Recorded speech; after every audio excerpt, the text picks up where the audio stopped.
for me, it will be a very special course because I will not try to introduce you to new theorems. What I want to do is to go to old theorems. It seems to me that the uniformization theorem is one of the most fundamental theorems in mathematics, and most of us are using it almost every day, and we keep forgetting how it came to life, about how somebody could imagine it could be true.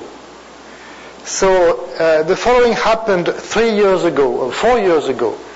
In 2007, I realized that 2007 was 100 years after 1907, which is the date of the proof of uniformization theorem.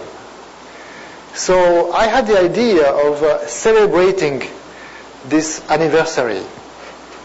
And I organized a small meeting.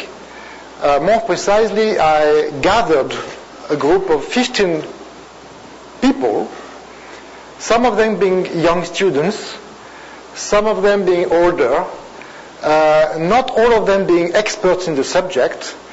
And we rented a house in the countryside in France.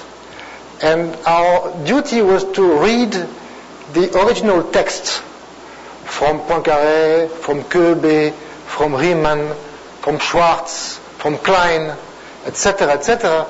And we spent a week working hard from early in the morning to late at night. And that was really something fascinating for us. We were looking at the original papers, trying to understand how these people were thinking, their motivations, etc., etc. And at the end of the week, we were so pleased by what we had done that we decided that we should write a book on that. We should write down what we did. And so we wrote a program, and we started writing the book. But we were 15. The idea was not to write 15 chapters with 15 authors. The idea was to write together, some kind of Bourbaki style idea, to write the story of uniformization theorem in a collective way. Some students were really beginners. They did not know too much how to write mathematics. So it was like a human experience. And 1 year later, we rented the same house. We met again. We worked hard. And we decided that we should go on. And 2 years later, we rented the same house again. And a few months ago, we got the book. And this is, I'm very proud of this book. It's called Uniformisation, of course in French. It's called Uniformisation. Why those books?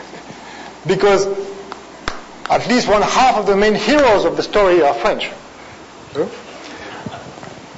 Des surfaces de Riemann.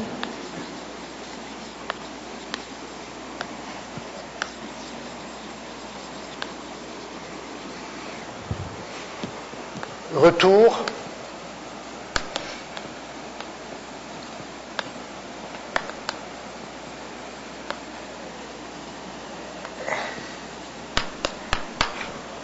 So this book again is written by 15 people, and it's impossible to detect who wrote what.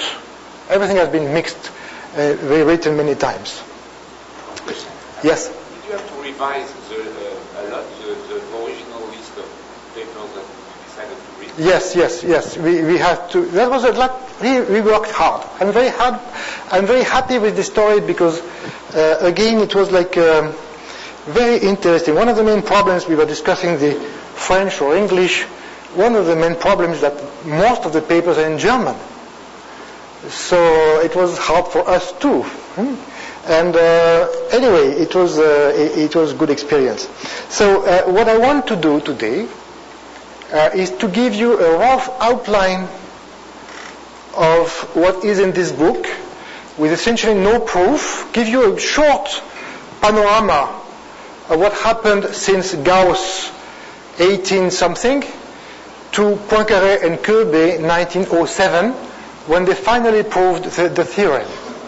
But I want to explain to you, and this is maybe more important, that before Poincaré and Kirby could prove the theorem, they had to imagine it could be true.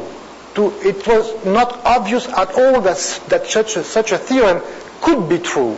Even the statement was totally unthinkable for Riemann, for example. Riemann was totally away from this question. So today I just want to give just the story, just who did what at what time, and try to explain the path that has been followed by the story. So let me begin by some very, very elementary considerations. Long time ago, and still today, mathematicians are interested by curves. But already this is a huge, long story, how to deal with a curve. And what is a curve? First you have to begin in the 17th century when Descartes and Fermat, two Frenchmen, invented the coordinate system. And since you have the coordinate system, you can go to the algebraic curves.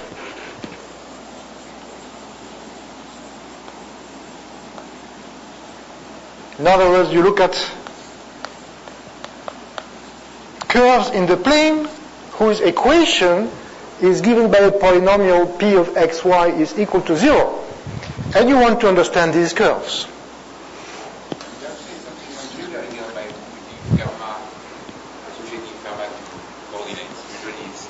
Usually it's Descartes, but if you look carefully, you will see that it's a Fermat too. Yeah, this is what historians say. Yeah. Anyway, so you want to understand these curves, and it's a very complicated story. Of course, you know that if the degree of p is 1, you have a line.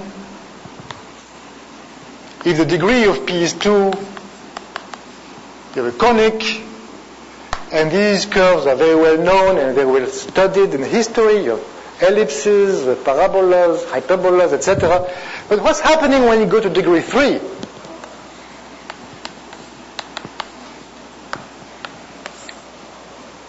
And the first mathematician who tried to understand the structure of curves of degree 3 is Newton. Newton wrote a long paper where he tried to classify cubics according to the shape that they have. Of course, at the time, Newton was using only real numbers. So he was drawing curves in the plane, and he was trying to ask questions like, is the curve with only one piece or several pieces? Does it have an asymptote? How does it behave? And in this paper of Newton, there is a very precise and careful study of cubics, and he goes to classification of cubics into 72 types.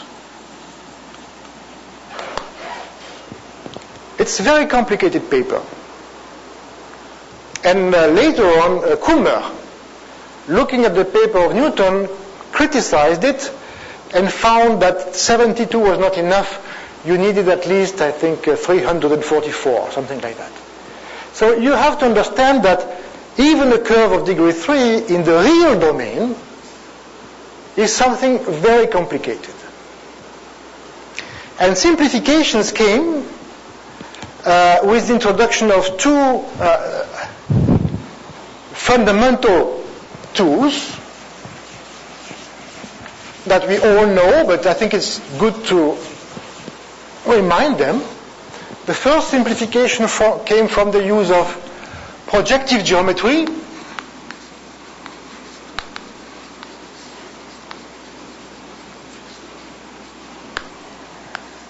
Instead of looking at a curve in the real plane R2,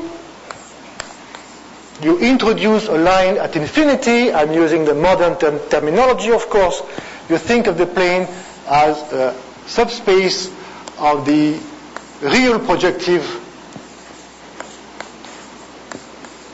plane, you add a line at infinity, and then things become easier to understand. One example of that has already been given by Newton in his paper discussing cubics. He proves the following theorem. And since it is a course, I'm allowed to give exercises. The exercise is to prove the statement of Newton I'm going to give you now. This is the following thing. Newton says, well, when you want to study a conic, it is well known that every conic in a plane is, after all, the projection of a circle from a certain point of view from some other plane. You take two planes in space, you draw a circle in the first plane, and you project from some other point. The projection of the circle to the first plane is a conic. And it is easy and well known that any conic in a plane can always be understood as the projection of a suitable circle in a suitable plane from a suitable point. That's a fundamental fact from projective geometry. And what Newton proved is this.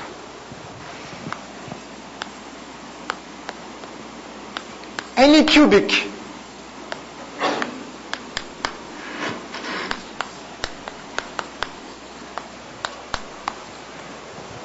is the projection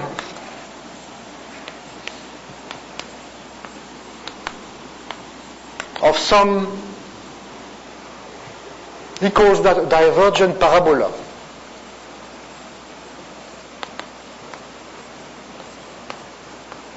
It's a curve whose equation is this.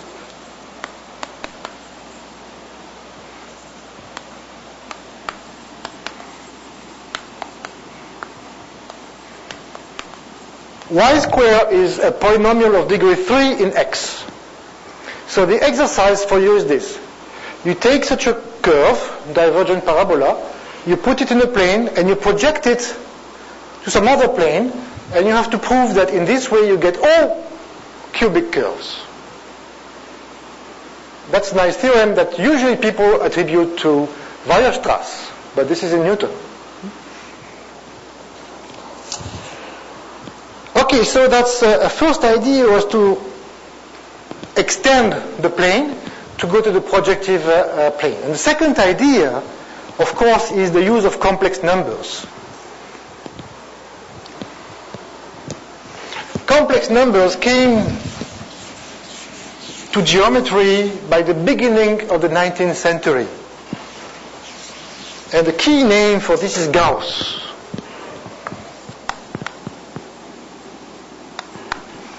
Complex numbers.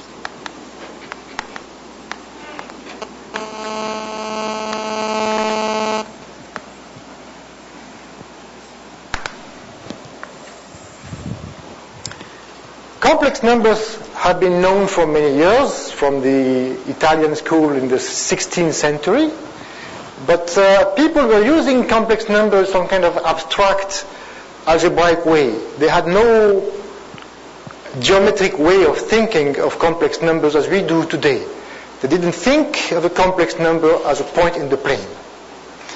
And to me, the most fundamental contribution to Gauss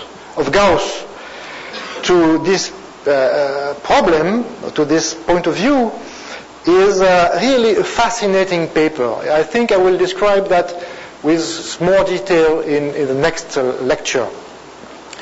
It is the following question. Gauss was asked by the king of Hanover to draw a map of his country.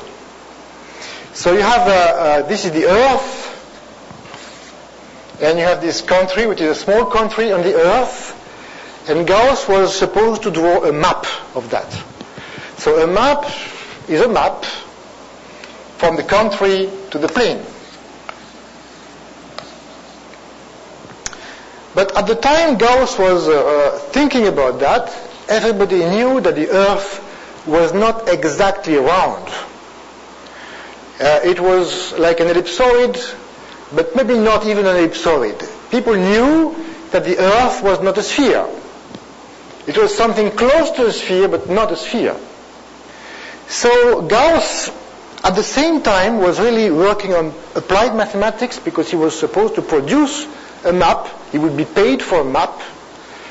He would have to go to the countryside to measure the length of everything.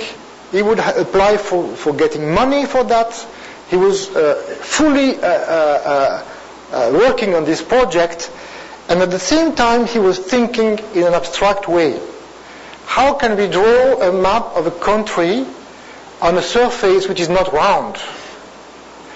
And then he said to himself, what is a good map? And then he decided that a good map should be a conformal map.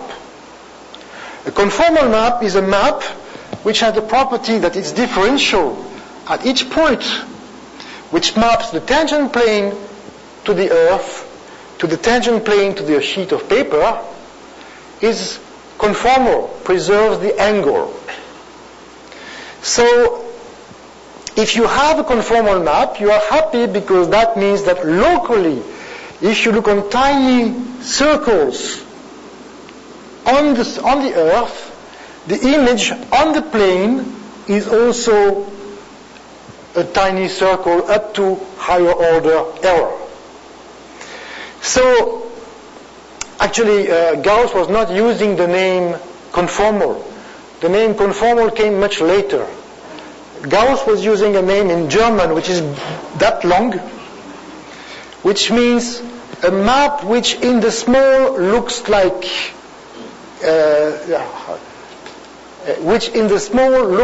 a homotety.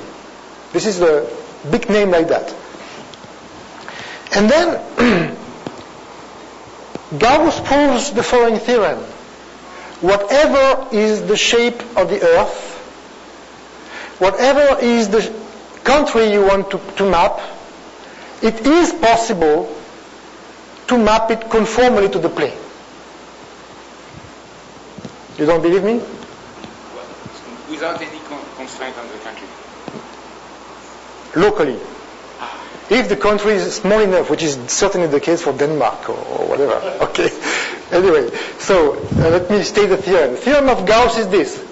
Whatever is the shape of the Earth, for any country that you draw on the Earth which is small enough, it is always possible to map it to the plane in a conformal way. I will give you the proof of that in the next lesson. But once you have that, Gauss explicitly says, well, if I have such a map, is this map unique? And he says no, because if I have one, I can compose it with another one from the plane to itself. And then the map from here to here will be a conformal map from the plane to itself, which is what we call today a holomorphic map. And that what he does is really he deals with holomorphic maps. Here is the Cauchy-Riemann equation.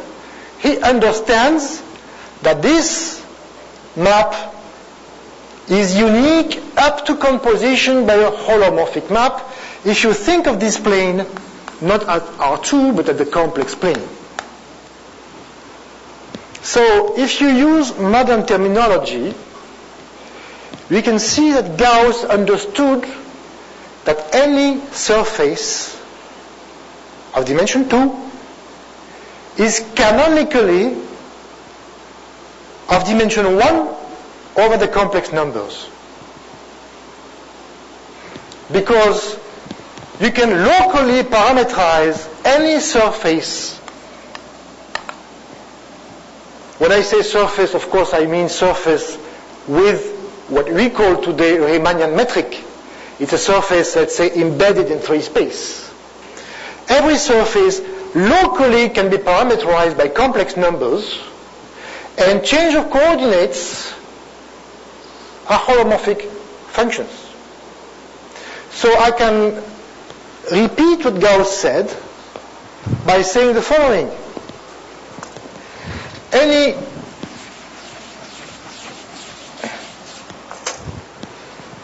any surface, let's say any Riemannian surface is a Riemann surface.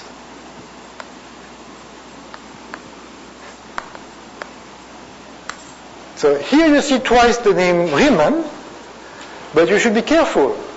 Riemann is not responsible for this theorem.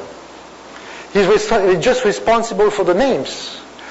A Riemannian surface is a surface equipped with a Riemannian metric. A Riemann surface is a surface with a holomorphic atlas.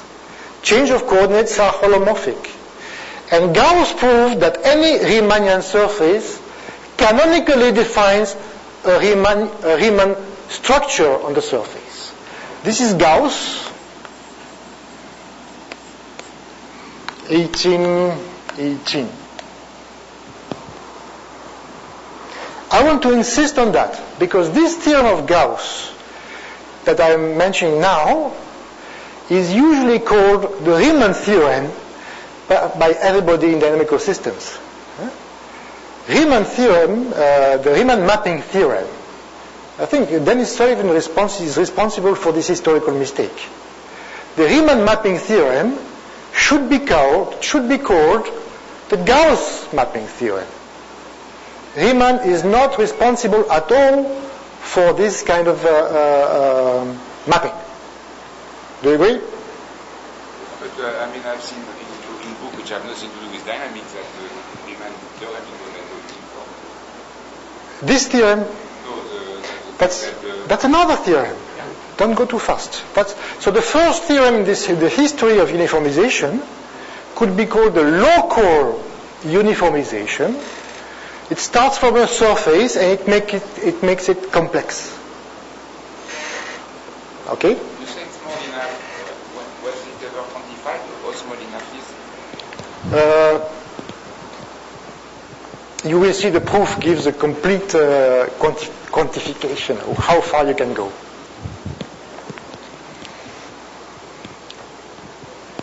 So that was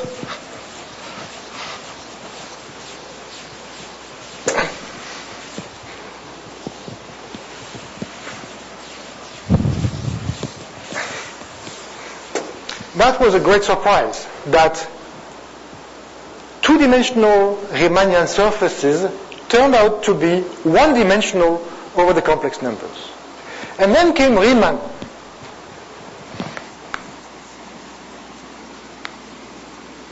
Later, thesis of Riemann is 1850-something. And Riemann was also very clever, of course, and he made the opposite motion. He went from curves to surfaces, unlike Gauss, who went from surfaces to curves. Riemann had the following idea. You take a curve,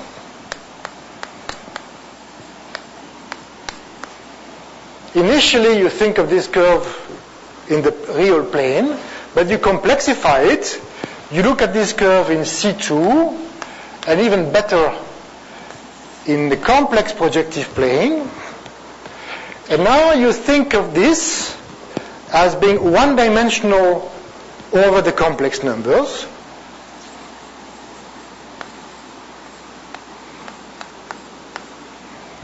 And you think the other way. You say, well, now I want to think of this curve as being a surface of dimension 2.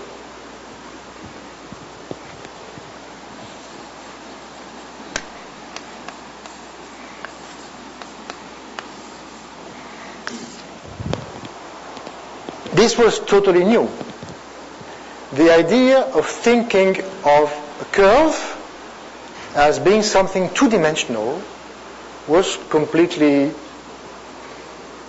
revolutionary. And you have to know that nobody understood this guy. I mean, this paper was totally ununderstandable, not only because they were written in German, but because they were really difficult to read. We have a chapter in this book where we try to explain what we understood from the original papers of Riemann. That's habilitation? Yes, yeah. There are 2 papers on the subject.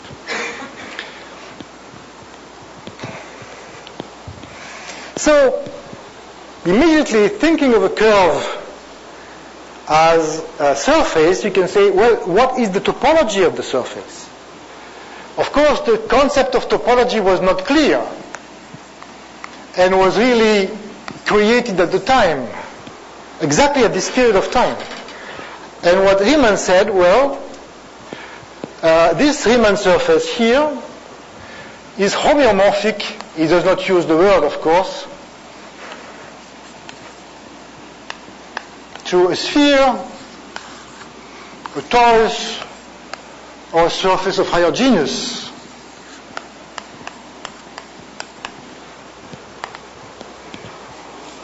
He does not give any hint of a proof for that. It's obvious to him that surfaces are homeomorphic to one of these.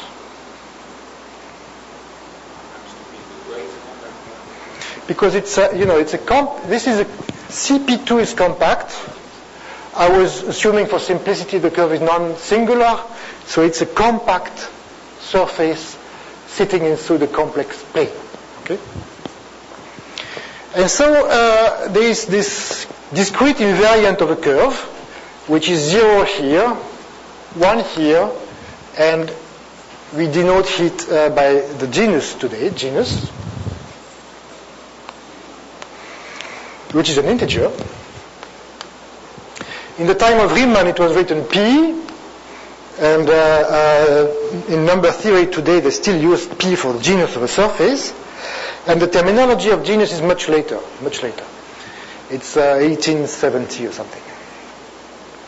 And then Riemann said, well, if instead of looking at curves and studying them degree by degree, we are going to study curves by looking by genus, what can be said about genus 0, 1, 2, 3, etc.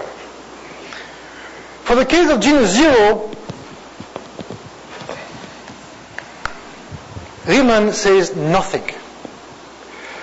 And it is unclear to me and to us why he says nothing, because it's obvious for us that he knew everything. But for him, the interesting stuff is here. Higher genus. Or, let's say, this is interesting for him. Genus 0, there is not a single line about that in Riemann's paper, but people later on, in particular Klebsch, after Riemann, clarified the situation in genus 0 and proved the following theorem. And this is the first global uniformization theorem. The theorem is this.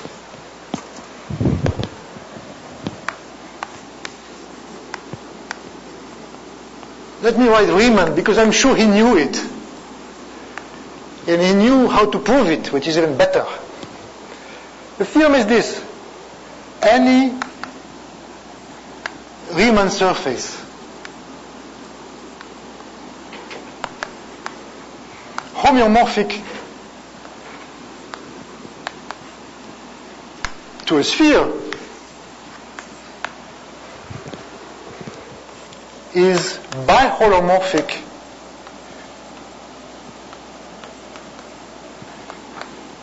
to the Riemann sphere.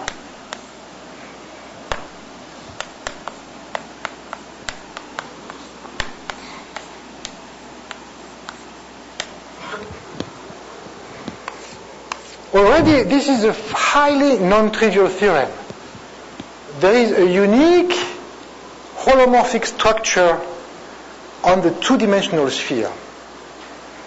Proving that still today is not a trivial matter. I will give you a proof of that following an idea of Schwartz.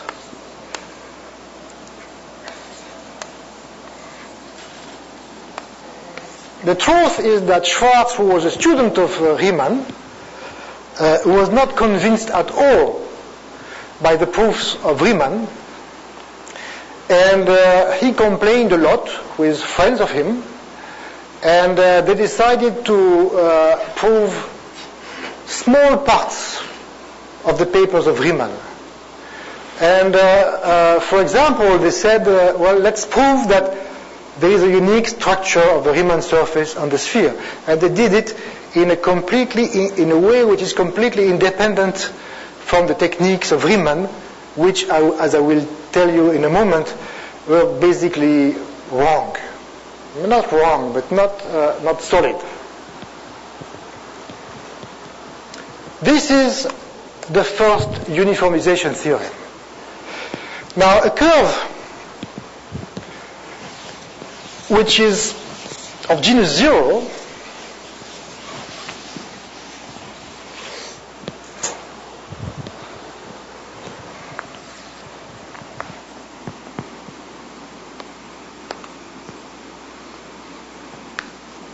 by definition is called a rational curve.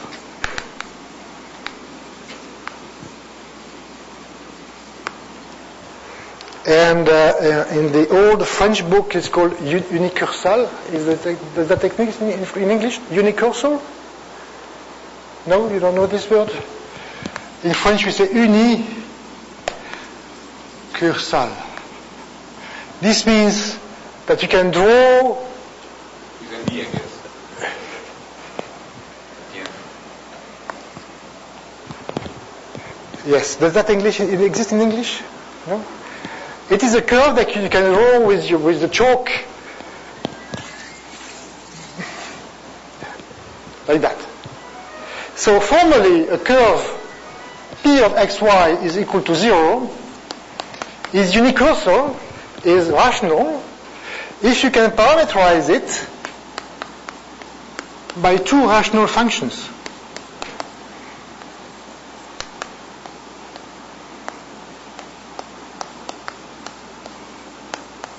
Where P1, P2, and Q are polynomials. So it's a good question. I give you an algebraic curve, and I ask you, is it possible to write it this way? And by the time of Riemann, they knew quite a lot. They knew how to detect if a curve is rational or not. Let me give you some examples.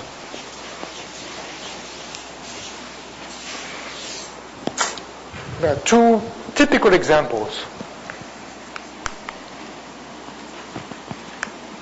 A conic, smooth conic. Curve given by what? By an equation? You have a curve given by an equation like that, and the question is, can you parameterize it? Like when you were a student, your professor would tell you, could you draw the curve defining parametric equation by that? And here's example one. You take a smooth conic, and you want to parameterize it by parameter t. That's very easy. You pick a point on it, anyone, and you draw a line through that point. This line has a slope. Let me call t the slope of this line. And this line, we cut the conic in 2 points. One of them is the original point, and the other one is a point x of t, y of t. In this way, I got an explicit parametrization of a conic, smooth conic, by one parameter t, t belonging to c union infinity when the line is vertical. So indeed, the smooth conics are rational curves. Example 2, which is just as simple as this. You take a cubic with one singular point.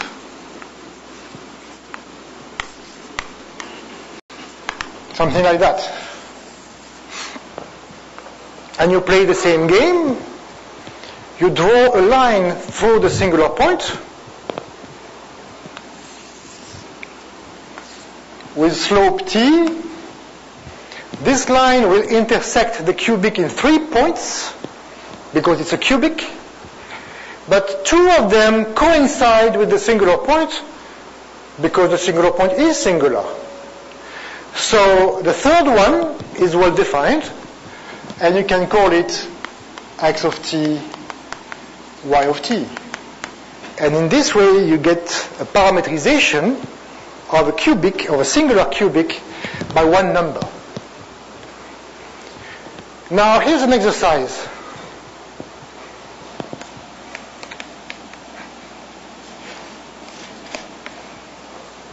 Prove that a cubic like that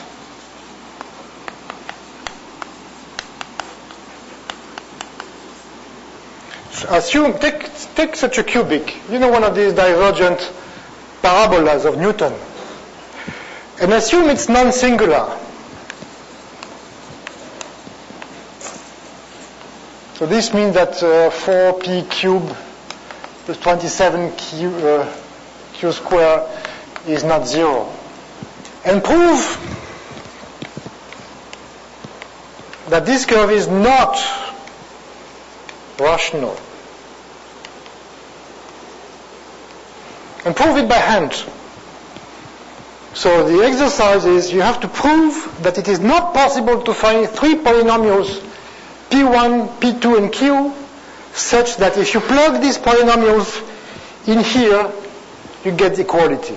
You have to do that by hand without any kind of fancy knowledge about elliptic curves or whatever. You know nothing, prove it's not possible to do it.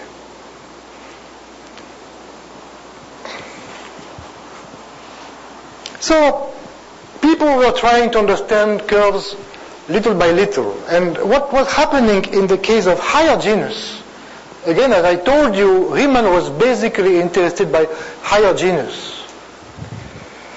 Well, Riemann proved the following theorem.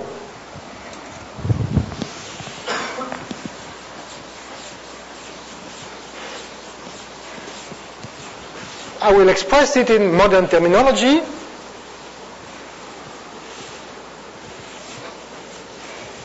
And I will try to explain why it is interesting.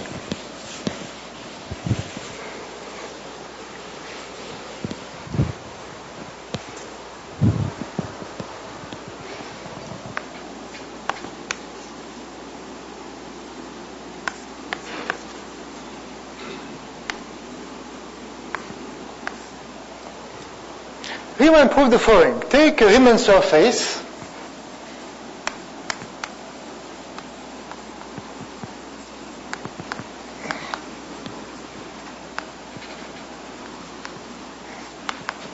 of genus G.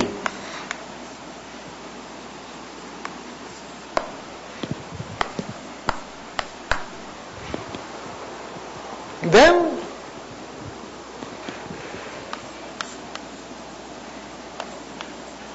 the space,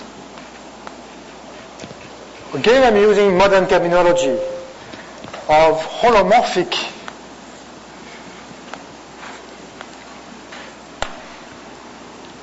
one forms on X is a complex vector space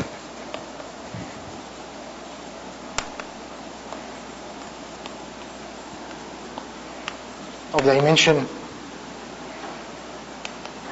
G. So let me explain a few things why Riemann proved that and why it is interesting. But before I do that, I should explain that the proof of Riemann is not convincing at all. What happened is that in order to prove that, and I will come back to that point later, Riemann needed a fundamental fact that most of us call today the Riemann Theorem, that was used as a tool for proving that. And Riemann, I couldn't call that Riemann lemma, but really it was thought as being a lemma, is this. Any simply connected open set in C is biholomorphically to the unit disk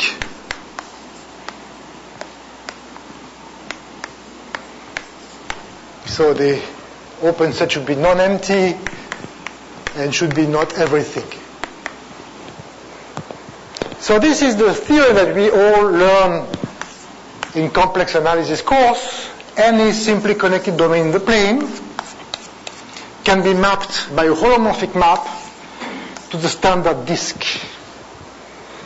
In the spirit of Riemann, again, it was like a step towards proving theorems like that. The proof of Riemann was inspired by physics, taking some kind of minimum of the energy, whatever. I'll discuss that later on. But the proof was wrong because at the time there was no solid functional analysis. There was no reason to believe that the functional that he wanted to minimize had a minimum. And it was like a shock for all the followers of Riemann to understand that everything was built on a theorem with no proof. They were really shocked, and all of the students of Riemann were really sorry about that. The most famous of them was Schwarz. Schwarz complained that the proof was not convincing, and that the fact that this proof was not convincing was destroying everything, and that nothing was solid. And Schwarz said, well,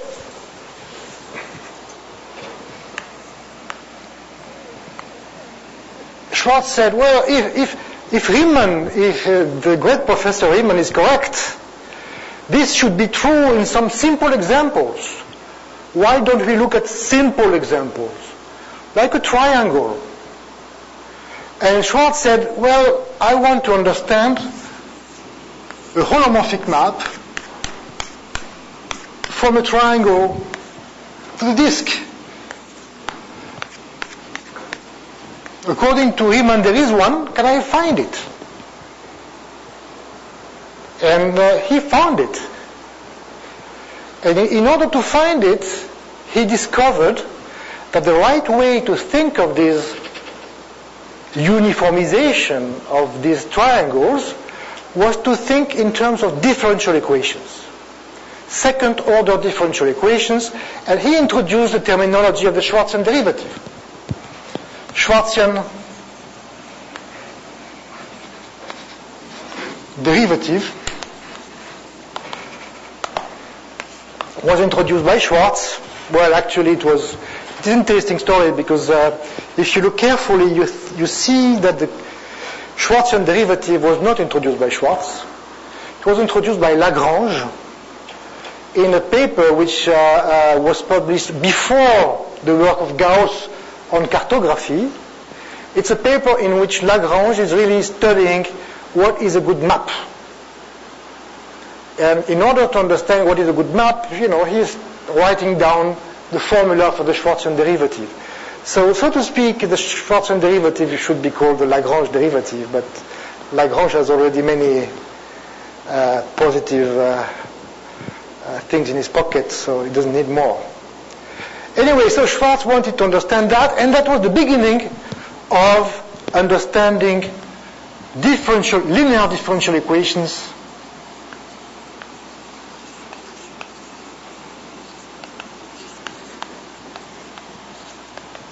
in the complex domain.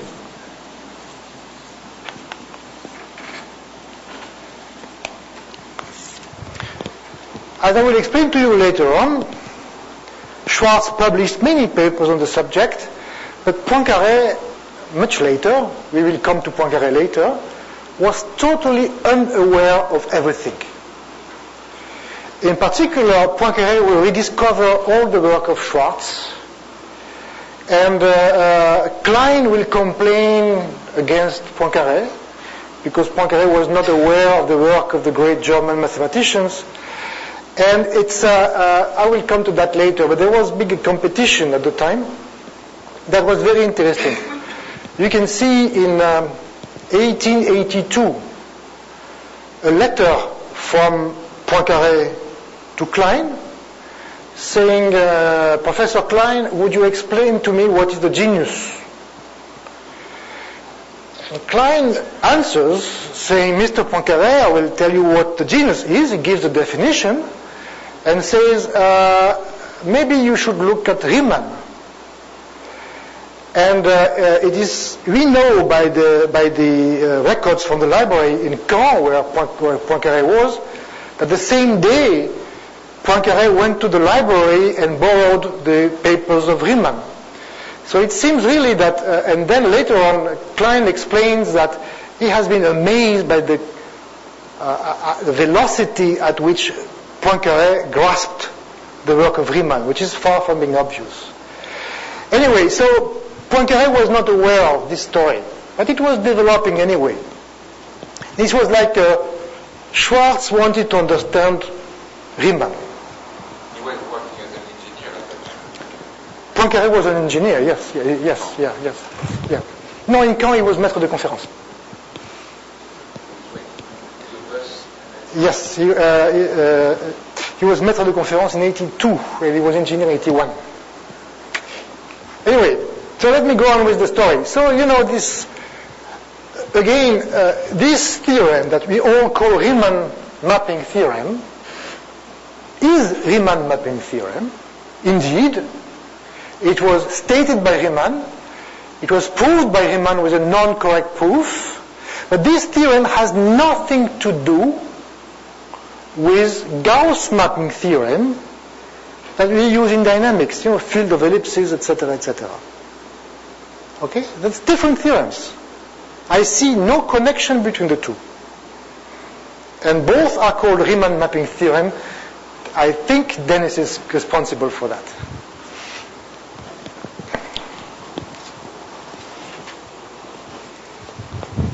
Now,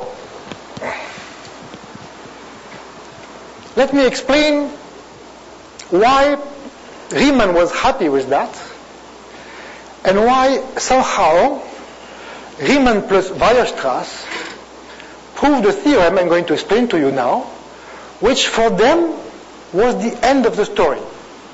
They had finished their job. They had uniformized all curves.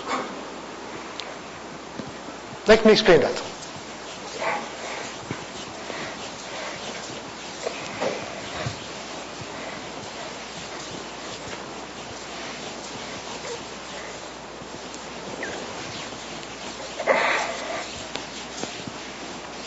So you have a curve of genus G that I draw as a surface.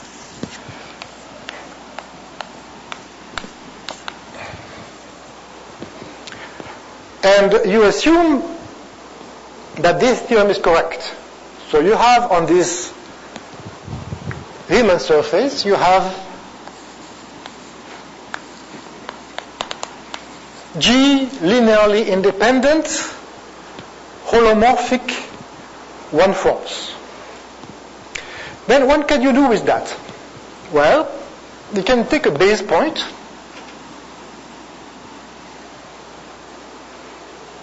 on the surface,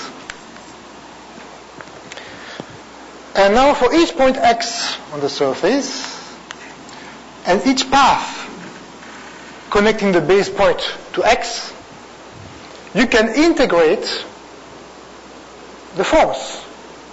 So you get, in this way, a map, integral from the base point to x, omega 1, integrate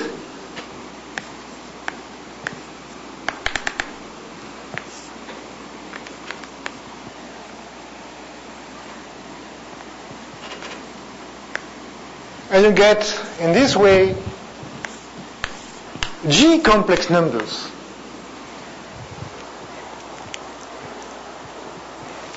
The problem, of course, is that these G complex numbers might depend, or do depend, on the choice of the path connecting the base point to X. If you take another path connecting them, the two paths together will give you a loop. And when you compare the two integrals along the two paths, you will not get the same G tuples of complex numbers. They will change by some element of a subgroup, the period subgroup of CG. So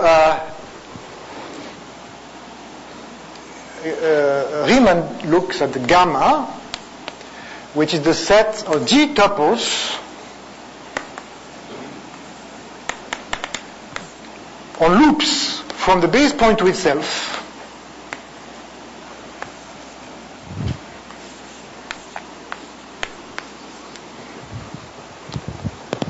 And Riemann shows, and this is not difficult, that this indeed is a discrete subgroup of CG,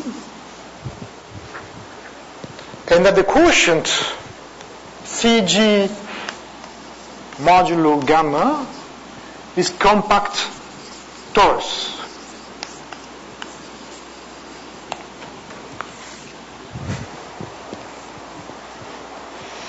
So, using this idea and using this period lattice gamma, you get a map now, X, from X to this compact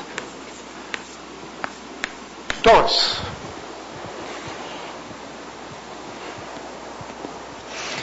This has dimension 1 over the complex numbers. This has dimension G over the complex numbers. So there is no hope that this is bijection. However, and this is now, I think, idea of Weierstrass, Riemann. Of course, I should add the name of Abel, Jacobi. These people had the idea of noting that on the right-hand side, you have a commutative group. So you can add things. So if you take G points on the curve, you have G images on the torus, and you can add them. And you get an element of CG modulo gamma. And now you're in a better shape, because on the left-hand side, you have something G-dimensional, and on the right-hand side, you also have something G-dimensional. You could hope that this is now a better situation. Of course, it cannot be a bijection, because this map here is symmetric. If you permute the G components on the left-hand side, you do not change the image. So what you want to do is take the quotient by the symmetric group, permuting the G coordinates. And now you can hope that this is a bijection. And this is the case. More or less. Now here's a theorem of these four people. Theorem. This map, which is called the Abel-Jacobi map,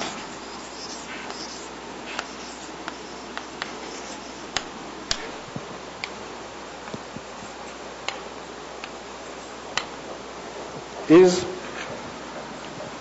birational.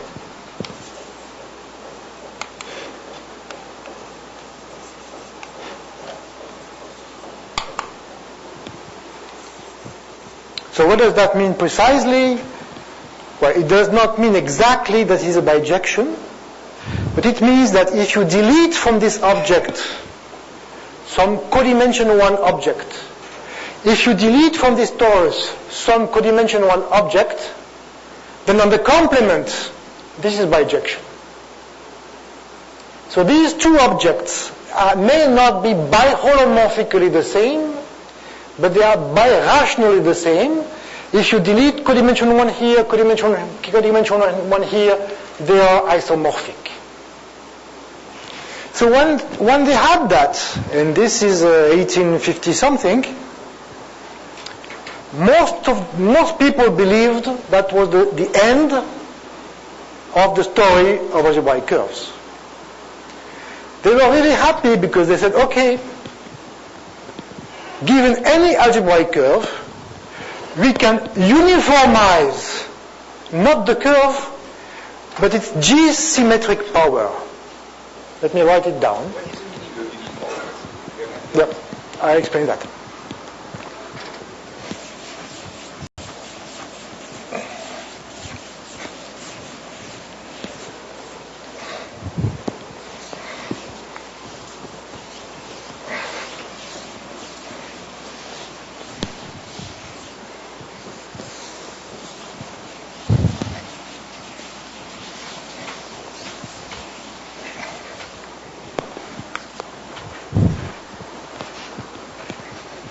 If you have a curve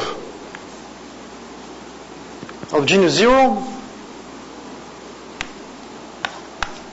we have seen that this curve can be parameterized by a parameter t.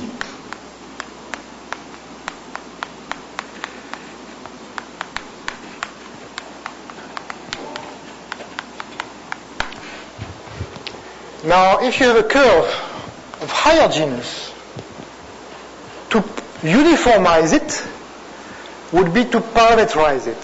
So we are looking for something describing it. So to uniformize a curve would be to find a map from something I don't know to the curve. And I'm very happy if this is understood. Okay? I want to parameterize the curve. Here, I said, I don't know how to uniformize the curve, but at least the G's power modulo symmetric group is identified with an explicit torus. This means that if you give me G complex numbers, I give you a G tuple of points on the curve. So this is an explicit parameterization of the G's symmetric power of the curve. And this is what uniformization is. You have an explicit description, not of the curve, unfortunately, but of the G's symmetric power. Okay?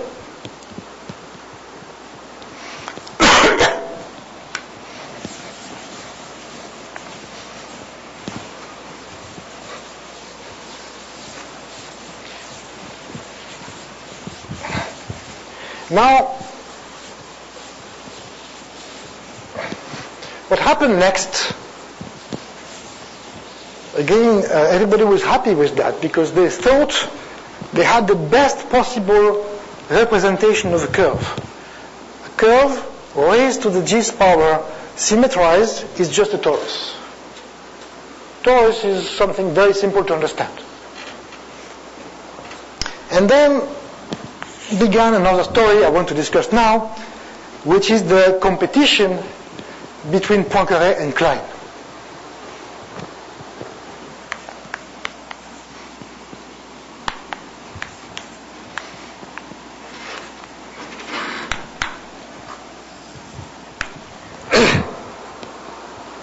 Klein was a great master.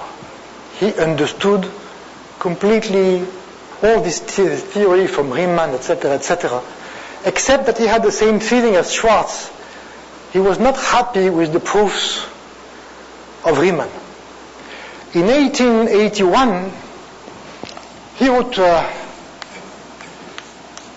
a little book I will discuss in some of the following classes, in which he gave some physical interpretation of Riemann Theorem on holomorphic forms.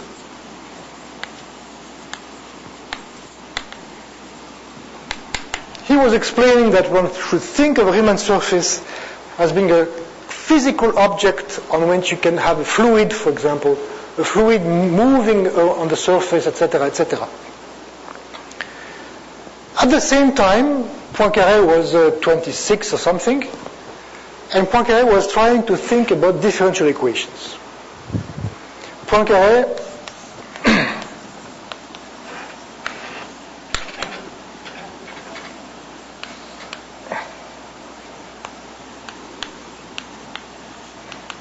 actually linear differential equations on the complex domain. So Poincaré was looking at differential equations like that. Let's say second order.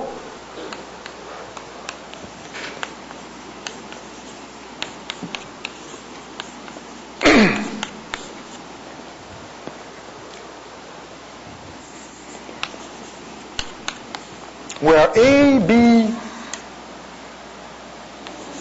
are rational functions.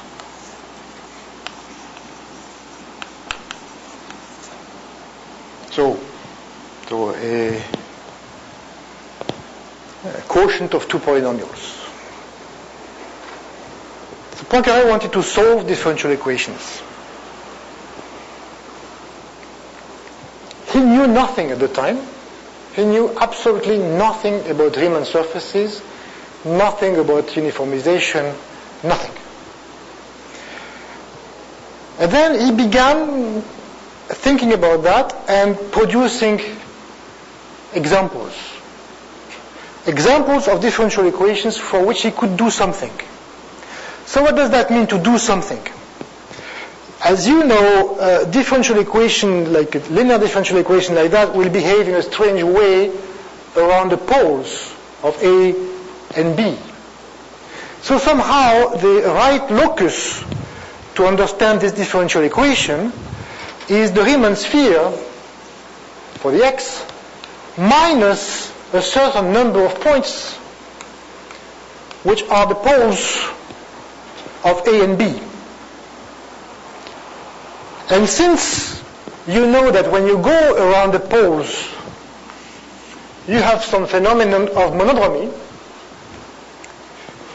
the good thing to do is to try to understand the universal cover of a sphere minus a finite number of points. So this is the question that Poincaré wanted to understand. Universal cover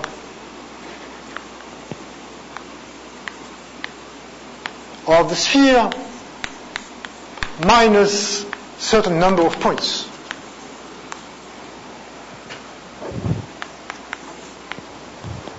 These points being the poles of the given differential equation. If you had that, you could uniformize the sphere minus certain number of points, and you could pull back the differential equation in the good parameter and try to solve it by power series. Does that make sense what I said? I don't see. I mean, when was known this universal cover that was recent? What? Universal cover were recent. Okay, so that's a good question. This concept of universal cover was created there, at this moment, in conversation with Klein. So really, he wanted to unfold all these monodromy questions. He wanted to build something that would be universal for that. But you're right. The concept of universal cover started in dimension 2 with this example, and later in any dimension in analysis situs, etc., etc. Okay, so he was working on that. At first, he was working confidentially, because he applied for a prize from the Academy of Sciences in Paris, and you had to apply. You would send a manuscript. You would not sign your manuscript. You put some pseudo nickname or pseudonym. pseudonym. You put some pseudonym, and then the academy will read it, and the process took a long time. It was totally unknown to everybody because it was secret. And finally, at the end of 81, Poincaré did not win the prize, but he started publishing short compte-rendu notes. And then Klein read these compte-rendu notes, and he sent a letter to Poincaré, a very strong letter. My dear little man, you should be aware that Riemann exists, and you should be aware that Schwarz invented Schwarzian derivative, and a very strong letter saying that Poincaré was not aware of what the German had done before. And Poincaré was very open-minded. He said, I'm sorry, I didn't know, I'm ready to learn, please give me the good reference. And he started learning, and he learned very quickly. And then began a competition between Klein and Poincaré. Poincaré was interested there in differential equations. He was not interested in Riemann surfaces. He was interested in differential equations. He wanted to solve them. And to solve a differential equation for Poincaré was not some abstract thing. He wanted to find formulas given by power series. He wanted to compute the solution. He was really like an engineer. So that was his motivation.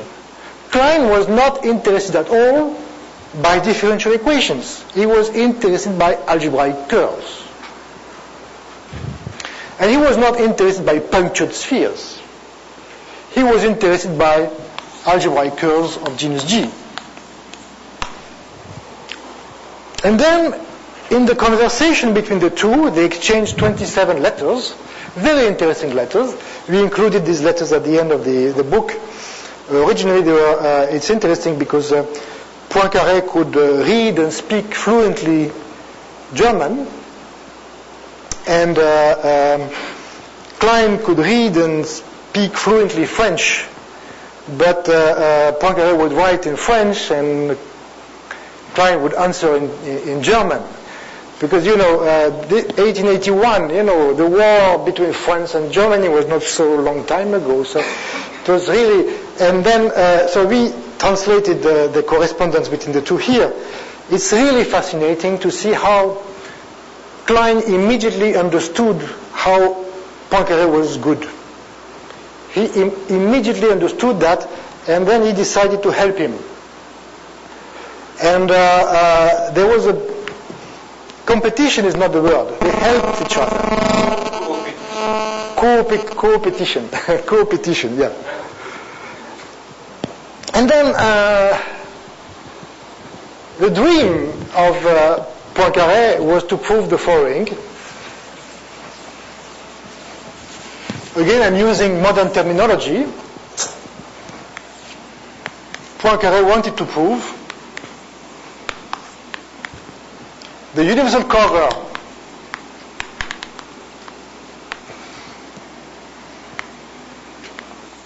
of a sphere minus k points is the disk, is biholomorphic to the disk. This was the dream of Poincaré. And the dream of Klein,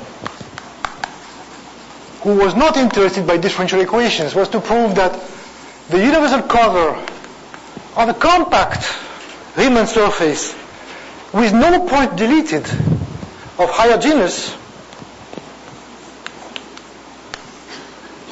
is the disk.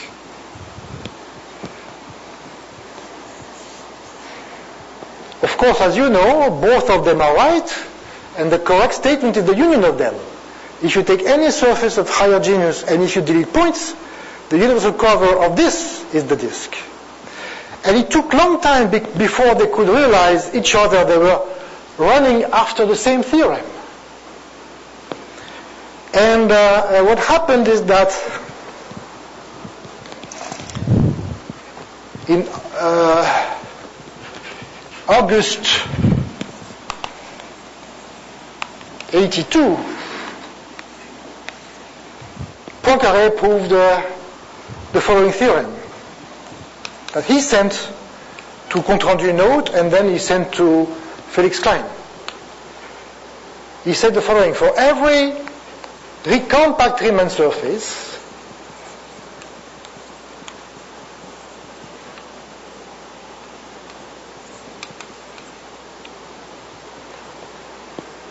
one can delete a finite subset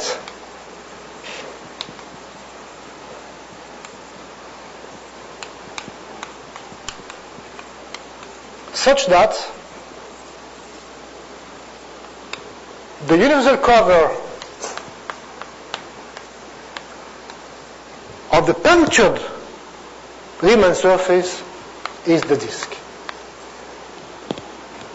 So he proved that if you start with a Riemann surface and if you delete a suitable number, finite number of points, then what's left has a universal cover, which is the disk. And for him, it was just good enough for differential equations. So he proved that. He published it. I will give you the proof. It's very clean and simple and nice proof, using essentially nothing. And then he says, that's very interesting, he was maître de conférence in Caen, and at the time, just like today, he had to write every year a report of what he did the year before. So he wrote a 10 pages report, rapport d'activité. It's amazing because he says, well, I invented dynamical system, and it's amazing. And when he comes to that point, he says, I solved all differential equations. This is the way he thinks of that. He solved differential equations. His task, I will explain that much later after in the course. But with this, he was convinced he had enough to solve all differential equations. Linear and rational. Yeah. And then he was, when I say to solve, this is really what I meant. To solve for him was to give converging power series giving the solutions. Explicitly. Then when Klein saw that, he was amazed, and then began the competition between Poincaré and Klein to prove this. And they invented together a method. The method is called the continuity method.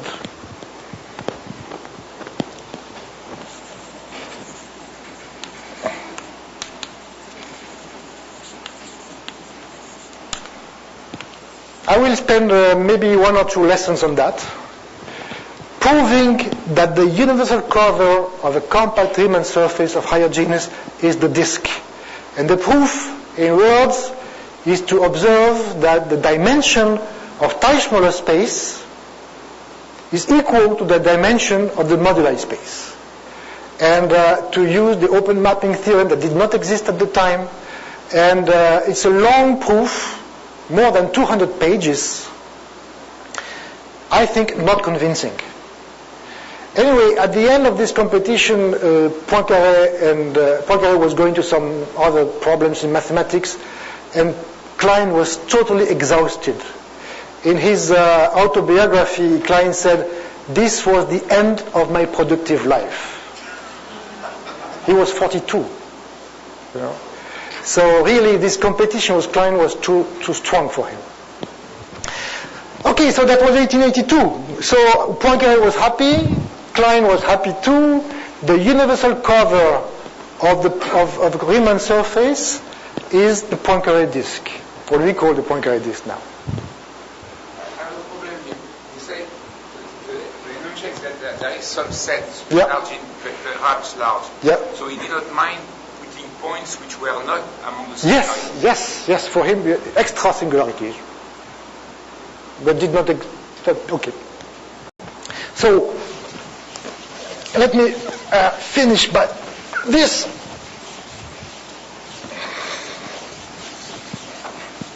So why is it uniformization? Because of course, if X has universal cover, which is the Poincaré disk, you have a map like that. And this is called uniformization. You are happy because you can parameterize your curve with one parameter in the Poincaré disk. This is uniformization. Okay, so that was 1882. And this is the end of the story for Klein. But this is not the end of the story for Poincaré. 1886, Poincaré came back to the problem again, and he discovered that there was no reason to think only of compact algebraic curves. Why compact? Why not transcendental curves? There was no reason to believe that. And then he said, let us look at the Riemann surface X, which is not transcendental, not algebraic. Or if you prefer, a non-compact. So we are completely away from the world of algebraic geometry. No polynomials, no compactness, nothing like that. No argument like the dimension of the space of holomorphic forms, blah, blah, blah. Nothing like that. This is purely transcendental. And then he says, can we uniformize such surfaces? And the goal was to prove that the universal cover is biholomorphic to the disk, the plane, or the sphere.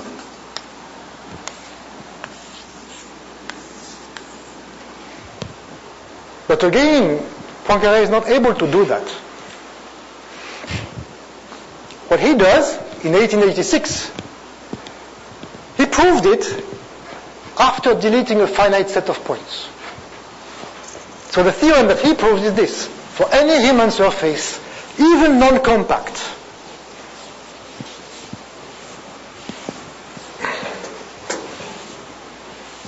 what he proved in 1886 is that if X is a Riemann surface, maybe non-compact, there is a finite set X in X such that the universal cover of the complement is the disk. And to prove that, he has to create new tools, essentially what we call today potential theory. I will come to that later. He was somehow happy with that, again because adding extra points was not a problem for him. But now in 1900, Hilbert, in his famous address in the International Congress, he made 26 or 23 or 27 problems, I don't know. But the problem 22 was this one. Problem 22 was, he was complaining against this finite set. Hilbert said, why should we delete a finite set from the Riemann surface before going to universal cover? It seems not reasonable. And that is exactly what is the 22nd Hilbert problem. And then, maybe because of the help of Hilbert, or I don't know, Poincaré thought again about the question, and in 1907, really at the same time, the same month, Kirby and Poincaré, but independently, proved finally the uniformization theorem. The universal cover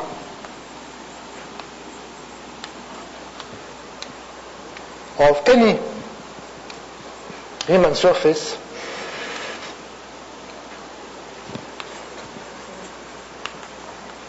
is biholomorphic to the disk, to the plane, or to the sphere. The proof was complicated. The proofs were different. Both of them are complicated, but both of them are correct. I mean, I think they are correct in the standard definition of correctness of today. We included here a proof, a copy of the proof of Poincaré and Ghys, which we believe is correct. It's not using the modern terminology that we have. Today, when you prove uniformization theorem, we use Perron families, we use Montel compactness theorem. This came later. Montel compactness theorem came in 1919, I think, much later. So, but the proof of Poincaré and Ghys is definitely correct, and this is indeed the end of the story. It took 100 years between, let's say, the work of Gauss and the work of Poincaré-Ghys. Okay, so I will stop here. Let me just say a few words.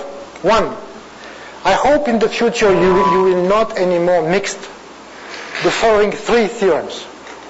Theorem 1, any Riemannian metric on a surface is locally conformal to the Euclidean plane, to the Gauss. Actually, I said Gauss, okay, Gauss. Theorem 2, any open, simply connected domain in the plane is biholomorphic to the disk. Riemann, with no proof. And any Riemann surface, the universal cover of a compact algebraic curve of genus 2 or more is the Poincaré disk. Klein and Poincaré. And finally, the universal cover of any Riemann surface is the disk, the plane, or the sphere, Poincaré and Ghys. Okay? But who fixed the hole in the proof of... Who fixed what? The hole in the proof. Which proof? Of the lemma of Riemann. Riemann, okay. The fixing, I will discuss that. It took a long time again. Weierstrass criticized it. He said that some functions have no minimum, etc., etc. And finally, the proof was fixed by Hilbert. Hilbert in 1906 published a wonderful paper, which is really the foundation of Hodge theory. Using Hilbert space, which had been created for this example, I hope I can come to that point later. So really, the proof of Riemann has been fixed by Hilbert. At least if the boundary of the domain is a smooth curve. If the boundary of the domain is not a smooth curve, it's like just a simply connected domain with some kind of ugly boundary, the proof is due to Osgood. So this is a fascinating and very complicated story. Okay, so let me finish here. What I want to say is that in the following, maybe it was going too fast today, but I wanted to give you just a big panorama. And in the next lessons, I will try to focus on specific examples. Like, for example, I would like to explain to you this wonderful proof of Gauss, of this local uniformization, this really wonderful. I want to explain to you some of the ideas of Klein on holomorphic differential forms. I want to explain to you this continuity method. Well, I want to try to focus on a specific point for each lesson. Thank you.